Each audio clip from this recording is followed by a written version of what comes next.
ओम शांति।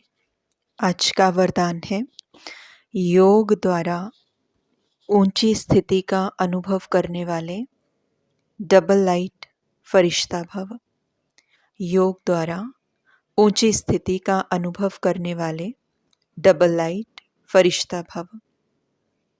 बाबा ने एक्सप्लेन किया, आप राजयोगी बच्चे योग में ऊंची स्थिति का अनुभव करते हो।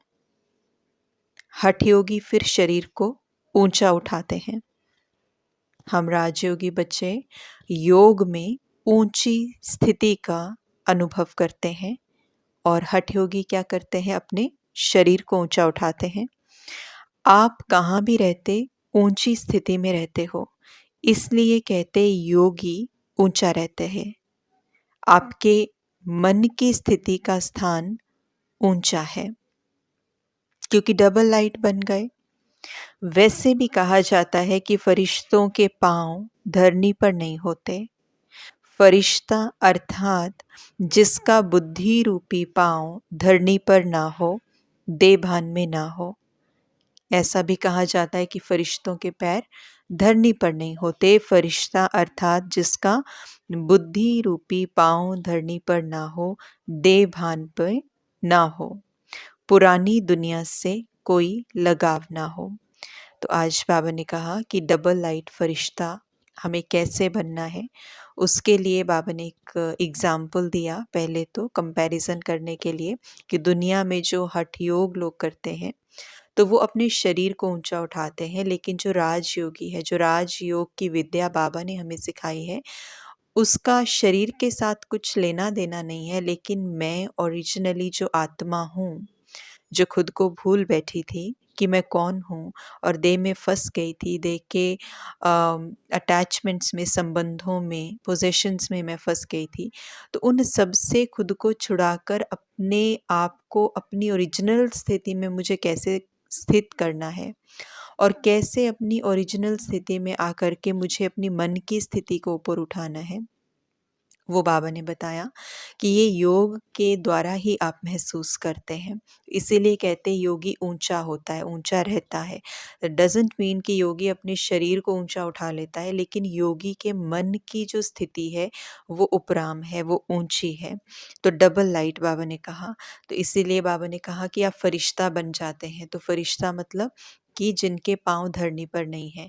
और उसका दूसरा आध्यात्मिक मतलब बाबा ने हमें क्या बताया कि वो तो हम चित्रों में देखते हैं कि फरिश्तों को हमेशा उड़ता हुआ दिखाते हैं, ऊपर दिखाते हैं, धरनी के साथ लगता हुआ नहीं दिखाते। तो उसका मतलब है कि फरिश्ता यानी ऐसी आत्माएं जिनके मन की स्थिति इतनी ऊंची है कि जो देह भान की धरनी है, जो देह भान के बिलीव्स हैं, जो देह भान के विचार हैं, जो देह भान की आदतें हैं, वो हैं ही नहीं। उनके साथ हमारा बुद्धि रूपी पैर टच ही नहीं करता, बुद्धि उनमें जाती ही नहीं है। मन बिल्कुल बदल गया है और बुद्धि एकदम बदल गई है, संस्कार एकदम चेंज हो गए हैं। तो हम अपनी ओरिजिनलिटी पे आ गए हैं। तो इसीलिए बाबा ने कहा उनको कहेंगे डबल लाइट फरिश्ता। और बाबा कहते हैं जिनका पुरानी दुनिया से कोई लगाव नहीं है। पुरानी दुनिया है क्या? पुरानी दुनिया मतलब पुरानी विचारधारा, देह भान की विचारधारा। तो जब वो नहीं है हमारे जीवन में, तो हमारे लिए नवयुग है और नई दुनिया है। उसके बाद अभी बाबा ने जो स्लोगन हमें दिया वो है, अभी दुआओं के खाते को संपन्न बना लो, तो आपके चित्रों द्वारा सबको अनेक जन्म दुआएं मिलती रहेंगी।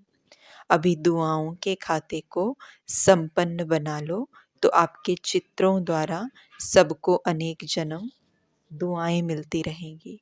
तो अभी का जो पुरुषार्थ है, क्योंकि भविष्य की हम बात छोड़ें, लेकिन जैसे बाबा ने संडे की वाणी को भी कहा था कि आपको भविष्य का नहीं सोचना है, लेकिन अभी अभी इस तरीके से पुरुषार्थ करना है कि जो प्रारब्ध या जो प्राप्ति आप सोच रहे हो कि भविष्य में हमें होगी देवी देवता बनने के बाद, वो वहाँ के लिए पोस्टपोन नहीं करो, लेकिन अपने पुरुषार्थ की जो भी प्रारब्ध है, जो प्राप्ति है, वो अभी अभी महसूस होनी चाहिए। तो बाबा ने कहा था पुरुषार्थी स्वरूप नहीं बनो या एफर्ट मेकर नहीं बनो, लेकिन जो है जिसे कहते हैं अटेनमेंट्स का या प्राप्तियों का हम स्वरूप बने। तो वो बहुत ज़रूरी है, जिसे बाबा ने दूसरे शब्दों में कहा था कि प्रारब्ध का स्वरूप बनो, अपनी प्राप्तियों का स्वरूप बनो। तो वो हमें करना है। इसलिए जितना हम प्राप्तियों का स्वरूप बनते जाएँगे, उतना ही हमारे से दूसरों को दुआएँ मिलती जाएँगी और दूसरे भी हमें दुआएँ देते जाएँगे और हमारा दुआओं का खाता संपन्न होता रहेगा और फिर भविष्य में तो वो हमारा स्वरूप बनना ही है, क्योंकि प्रेज़ेंट में अगर ये है तो भविष्य में तो बनेगा ही बनेगा। सो मोरओवर हमें भविष्य के लिए ध्यान देने की ज़रूरत नहीं है, लेकिन प्रेज़ेंट मोमेंट, अभी मेरी स्टेट ऑफ माइंड क्या है, मुझे सिर्फ़ खुद का सुधार करना है, यही मेरी स्टेट ऑफ माइंड होनी चाहिए।